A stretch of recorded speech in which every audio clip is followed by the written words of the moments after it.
This is A Prisoner in the Caucasus by Leo Tolstoy, Part 3. Zilin and his friend lived in this way for a whole month.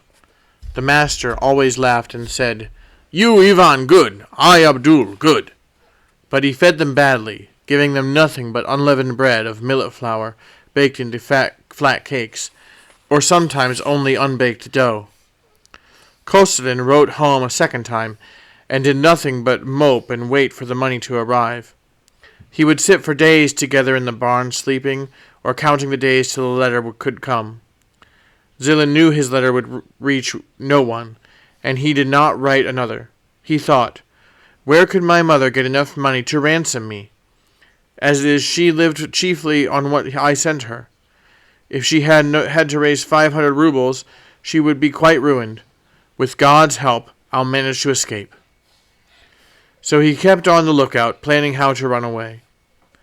He would walk about the aisle whistling, or would sit working, modeling dolls of clay, or weaving baskets out of twigs, for Zilin was clever with his hands. Once he modeled a doll with a nose and hands and feet, and with a Tartar gown on, and put it up on the roof. When the Tartar women came out to fetch water, the master's daughter, Dinah, saw the doll, and called the women, who put down their jugs and stood looking and laughing. Zilin took down the doll and held it out to them. They laughed, but dared not take it. He put down the doll and went into the barn, waiting to see what would happen. Dinah ran up to the doll, looked round, seized it, and ran away. In the morning, at daybreak, he looked out. Dinah came out of the house and sat down on the threshold with the doll, which she had dressed up in bits of red stuff, and she rocked it like a baby, singing a Tartar lullaby. An old woman came out and scolded her, and snatching the doll away, she broke it to bits, and sent Dinah about her business. But Zilin made another doll, better than the first, and gave it to Dinah. Once Dinah brought a little jug, put it on the ground, sat down, gazing at him, and laughed, pointing to the jug. What pleases her so? Wondered Zilin. He took the jug, thinking it was water, but it turned out to be milk. He drank the milk and said, "That's good." How pleased Dinah was. "Good, Ivan, good," she said, and she jumped up and clapped her hands. Then, seizing the jug, she ran away. After that, she stealthily brought him some milk every day. The Tartars make a kind of cheese out of goat's milk, which they dry on the roofs of their houses, and sometimes on the sly she brought him some of this cheese. And once, when Abdul had killed a sheep, she brought Zilin a bit of mutton in her sleeve. She would just throw the things down and run away. One day there was a heavy storm, and the rain fell in torrents for a whole hour. All the streams became turbid. At the ford, the water rose till it was 7 feet high, and the current was so strong that it rolled the stones about. Rivulets flowed everywhere, and the rumbling in the hills never ceased. When the storm was over, the water ran in streams down the village street. Zilin got his master to lend him a knife, and with it he shaped a small cylinder, and cutting some little boards, he made a wheel, to which he fixed 2 dolls, one on each side. The little girls brought him some bits of stuff, and he dressed the dolls, one as a peasant, the other as a peasant woman. Then he fastened them in their places, and set the wheel so that the streams should work it.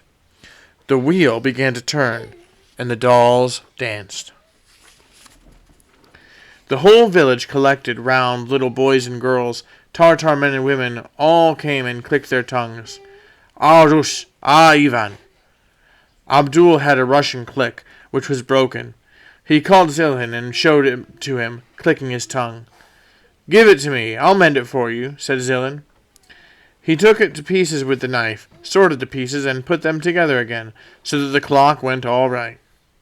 The master was delighted, and made him a present of one of his old tunies, which was all in holes. Zilin had to accept it. He could, at any rate, use it as a coverlet at night.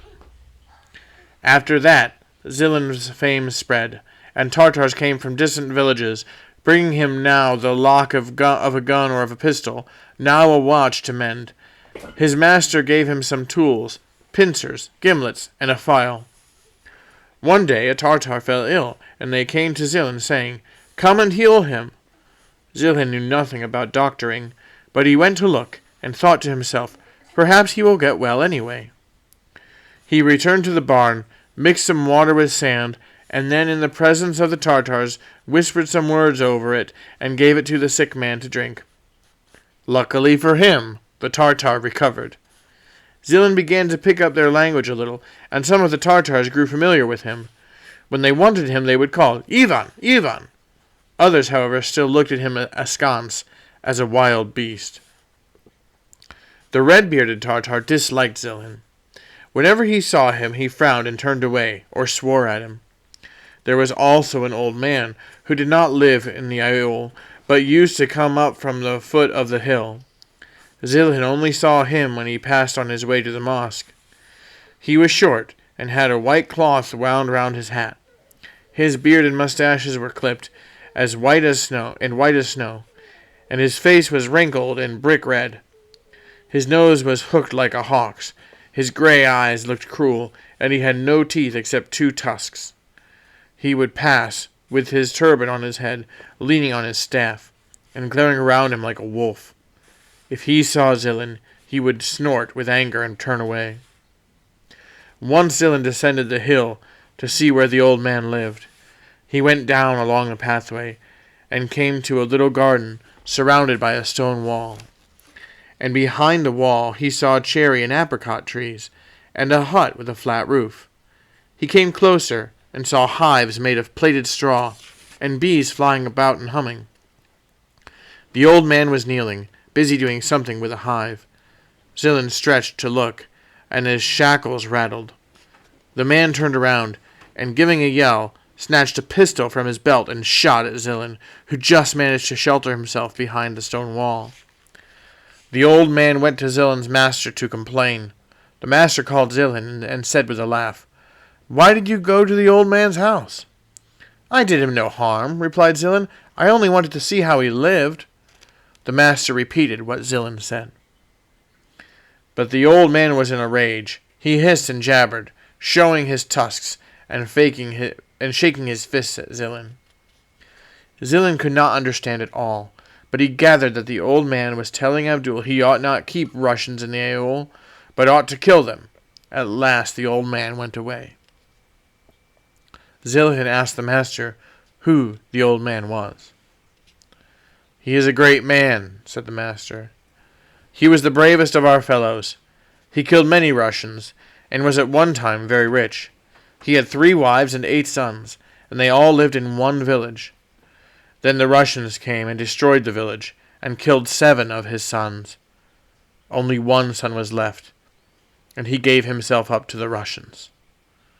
The old man also went and gave himself up, and lived among the Russians for 3 months. At the end of that time he found his son, killed him with his own hands, and then escaped. After that he left off fighting, and went to Mecca to pray to God. That is why he wears a turban. One who has been to Mecca is called Haji, and wears a turban. He does not like you fellows. He tells me to kill you, but I can't kill you. I have paid money for you, and besides, I have grown fond of you, Ivan. Far from killing you, I would not even let you go if I had not promised." And he laughed, saying in Russian, "You, Ivan, good. I, Abdul, good." Good night.